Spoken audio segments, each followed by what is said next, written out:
Essa é a cidade de Ubá, em Minas Gerais. Com as chuvas no final de fevereiro de 2026, cerca de 1.200 pessoas perderam as suas casas, ou então precisaram ser retiradas de áreas de risco. Num município de cerca de 120 mil habitantes, isso é muita coisa. E Ubá não sofreu sozinha. Cenas parecidas foram vistas em Cataguases, Matias Barbosa e, principalmente, Juiz de Fora. Para de gritar. Nossa, caiu mais. Nossa, tá descendo aqui embaixo, olha. Nossa Senhora! Para de gritar. Na manhã de sexta-feira, 27 de fevereiro, eram contabilizadas 64 mortes. E as imagens da catástrofe em Minas Gerais começaram a dividir espaço no noticiário com outras cenas muito semelhantes vistas no Rio de Janeiro. De acordo com a Defesa Civil Estadual, Paraty foi o município mais atingido, né, nesses últimos momentos, nessas últimas horas aqui no estado do Rio de Janeiro. Nós tivemos acesso até a um vídeo que mostra um rapaz sendo arrastado por uma correnteza, a rua está toda alagada. Esse é o bairro do Condado, que foi o bairro mais atingido no sul do estado. Ele foi socorrido, conseguiu ser resgatado pelas pessoas que também estavam, né, se segurando ali nessa rua no bairro do Condado, em Paraty. Meses antes, em novembro de 2025, um tornado já tinha apagado do mapa uma cidade no interior do Paraná. Rio Bonito do Iguaçu teve 90% da área urbana atingida. Alguns dos principais prédios públicos da cidade, como a prefeitura, escolas, postos de saúde e um centro cultural, foram reduzidos a escombros. Em minutos, praticamente toda a pequena Rio Bonito do Iguaçu se tornou um amontoado de escombros. Os escombros se espalhavam de quarteirão em quarteirão. Postes, casas, comércio. O vendaval derrubou tudo o que encontrou pela frente. Eu tenho meu comércio, né? Oficina mecânica. E ganhava o meu sustento aqui. E só então agora a gente não tem. Destruiu tudo, né? E o que sobrou para nós? As roupas e documento, né? Eu tinha o meu ganha-pão aqui, agora não tenho mais. Já não resta dúvidas que os eventos climáticos extremos se tornaram mais frequentes. Está muito claro que áreas que até então eram seguras para se viver já não podem mais ser habitadas pelo risco de alagamentos ou de deslizamentos de terra.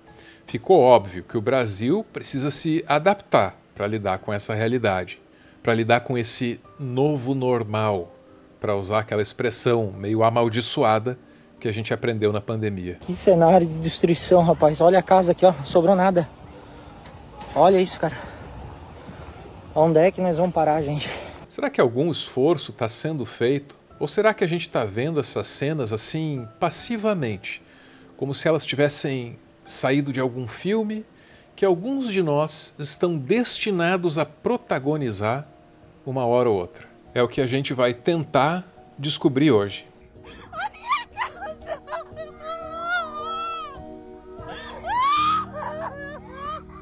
Ai, meu Deus do céu! Depois do desastre vem o trabalho: salvar, limpar, reconstruir. Cada um ajudando como pode. E no meio disso, um congestionamento de caminhões e máquinas pesadas. Tudo parado. Tá o caos. Isso aqui é a beira-rio na porta da minha casa. Tem uma retroescavadeira parada ali, ó. Inclusive quem tá em cima dela é o dono da empresa, um empresário ali manobrando a máquina, tá? E o que é que impedia os trabalhos? A gravação de um videozinho pro TikTok e bem no meio da rua. O que que acontece? Sabe por que que tá tudo parado desse jeito? Olha lá, máquina querendo trabalhar, uma máquina que impossibilidade de trabalhar.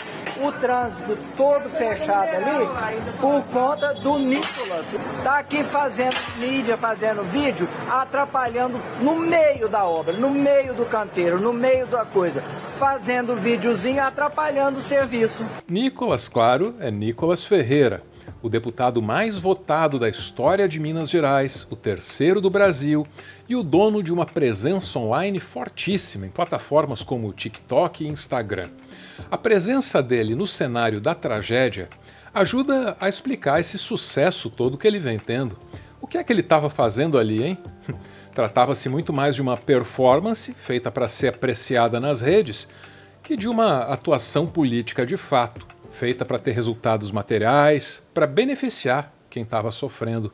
Funciona, mas funciona melhor para quem vê pelo celular que para quem está ali, ao vivo. Mete a mão na buzina mesmo, tira. O povo quer trabalhar, sai do meio da rua aí, cambada de canalha. Deixa o povo trabalhar. Olha lá, ó, tudo parado. Por conta de quê? Que vergonha. Olha, a GCM, ó, com muito serviço para fazer, exército que veio de longe para trabalhar, fazendo a segurança do bonito. Não trabalha, sabe? Não faz porra nenhuma e vem cá fazer mídia e atrapalhar o serviço. Olha lá, olha que beleza.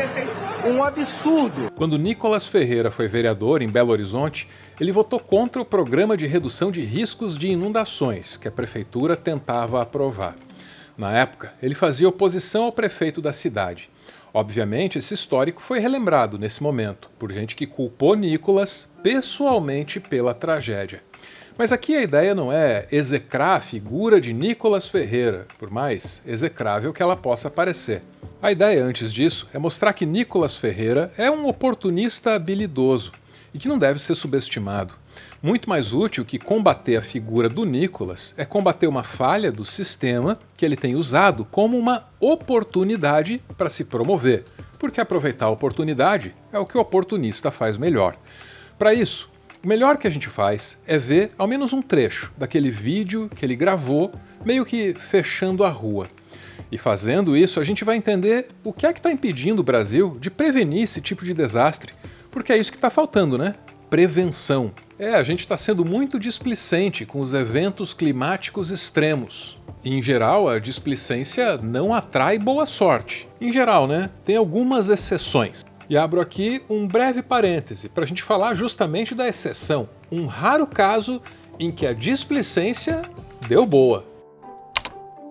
O ano era 1928. Um cara chamado Alexander Fleming estava voltando de férias. Ele trabalhava no laboratório de um hospital. E ao voltar de férias, ele percebeu que ele tinha deixado um potinho sem lavar. Ele ficou fora um mês inteiro. E esse potinho acumulou 30 dias de mofo. Foi a nojeira mais maravilhosa da história da ciência. Porque quando ele analisou aquele potinho mofado, ele percebeu que os fungos ali estavam matando as bactérias. E foi assim que o mundo ganhou a penicilina, um antibiótico, o primeiro deles, que a essas alturas já pode ter ajudado a salvar umas 200 milhões de vidas por baixo.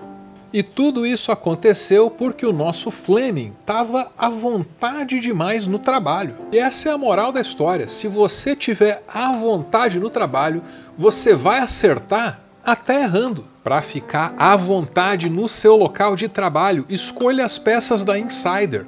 São funcionais, são confortáveis, são elegantes, roupas compatíveis, até mesmo com os mais severos dos dress codes. A calça masculina Future Form é um bom exemplo. Contempla o seu treino e contempla o padrão do escritório, com elegância e muita versatilidade. Dá uma olhada no site da Insider, que você vai achar muita coisa muito legal. E leva o meu cupom, Álvaro Borba. Nos últimos dias desse mês de fevereiro, as condições estão bacanas, hein? Antecipando aí o mês do consumidor na Insider. Meu cupom tá dinâmico, 20% de desconto para novos clientes, 10% de desconto para os clientes recorrentes. E ainda soma com os descontos que você já vai encontrar lá no site. Nesse finalzinho de mês, além de tudo, tem frete grátis e brindes nas compras. Muito obrigado, Insider, e fecha o parêntese.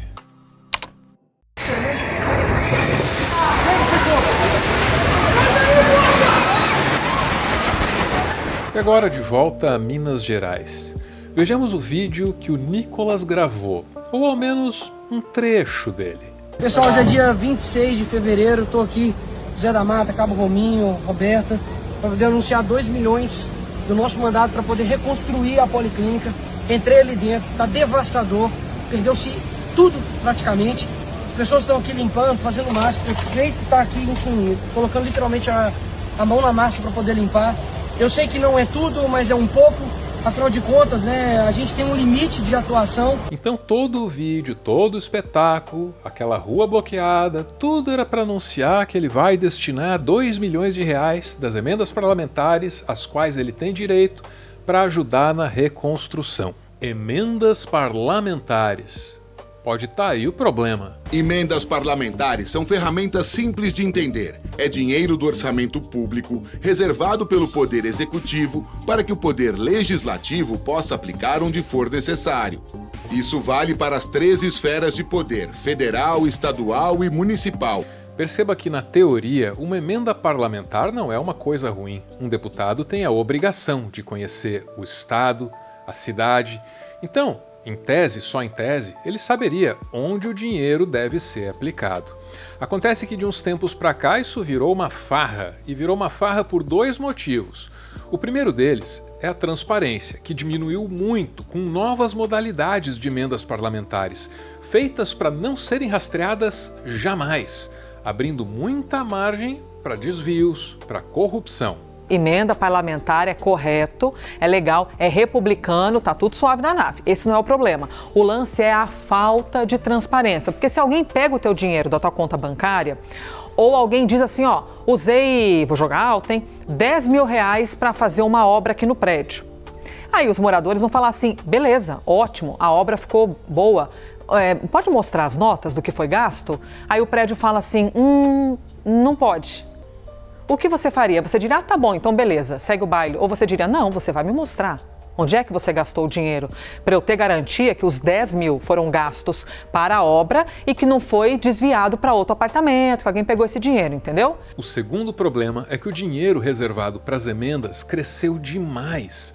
As emendas parlamentares representavam só 5% do orçamento da União em 2015. 10 anos se passaram, a gente chega em 2025 e as emendas passaram a comer 30% do orçamento. E o pior, hein? Existem diferentes tipos de emendas com diferentes níveis de transparência. E adivinha? As emendas que mais estão na moda são justamente as fáceis de usar para roubalheira, como as emendas PIX, que são questionadas porque de fato são questionáveis. Agora, volta a pensar na chuva, volta a pensar na enxurrada, no desastre. De 2019 para cá, o orçamento público brasileiro está cada vez mais pulverizado na mão desses deputados. Um deputado aqui, outro deputado ali, cada um com as suas emendas. Como é que a gente vai organizar uma política nacional de prevenção que seja digna do nome? Com um planejamento de fato nacional, centralizado, organizado? Não tem como. Aliás, com um orçamento assim, espalhado na mão de um monte de deputado, que gasta como quer, qualquer planejamento nacional acaba inviabilizado. E a conclusão é tão trágica quanto o que está acontecendo em Minas. Se alguma coisa impede o Brasil de ter um planejamento nacional, então essa coisa está impedindo o Brasil de ser uma nação de fato. E o exemplo do Nicolas ajuda a gente a entender por quê. Ele até poderia destinar 2 milhões de reais para prevenir a tragédia. Mas prevenindo a tragédia, não tinha enchente. Não tendo enchente, não tinha aquela rua cheia de lama que serve como locação para gravar videozinho no TikTok. E isso é só o que se espera que um Nicolas faça. Não dá para esperar nada diferente dele. E também não dá para esperar que a Câmara dos Deputados use aqueles 30% do orçamento a que tem acesso de maneira racional, coordenada, organizada. É preciso buscar um reequilíbrio de forças entre o executivo e o legislativo. E é preciso resgatar esses 30% do orçamento que o Brasil está basicamente investindo em escombros. Seria um resgate difícil, sem dúvida, mas é preciso ter esperança, porque a esperança é um dever de qualquer missão de resgate. E os bombeiros que resgataram o cãozinho Pumba em Ubá sabem muito bem disso. Vamos, Pumba. Vem, Marcão. Isso! Vem. Pode soltar, vem, tá com a gente, vem. Vem cá, amigão.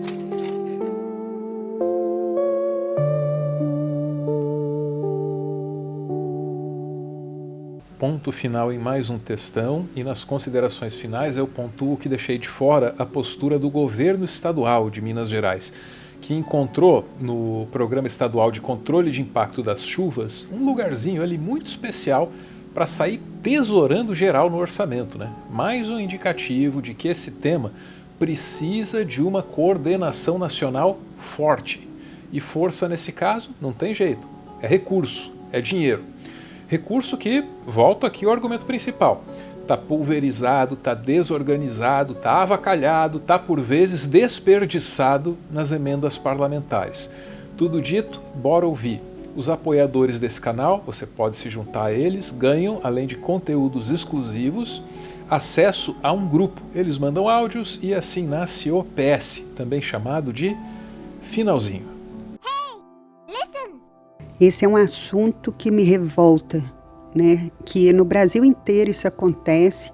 Eu moro aqui no Espírito Santo, tem locais que todo ano é a mesma coisa. Chove, alaga, desastre, aí todo mundo fica sensibilizado porque a gente tem empatia.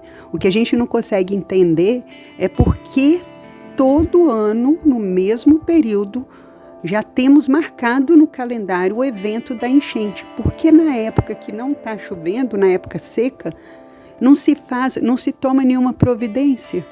O Nicolas e todos os políticos, entre aspas, da extrema-direita, que não têm eleitores e sim seguidores de rede social, não decepcionam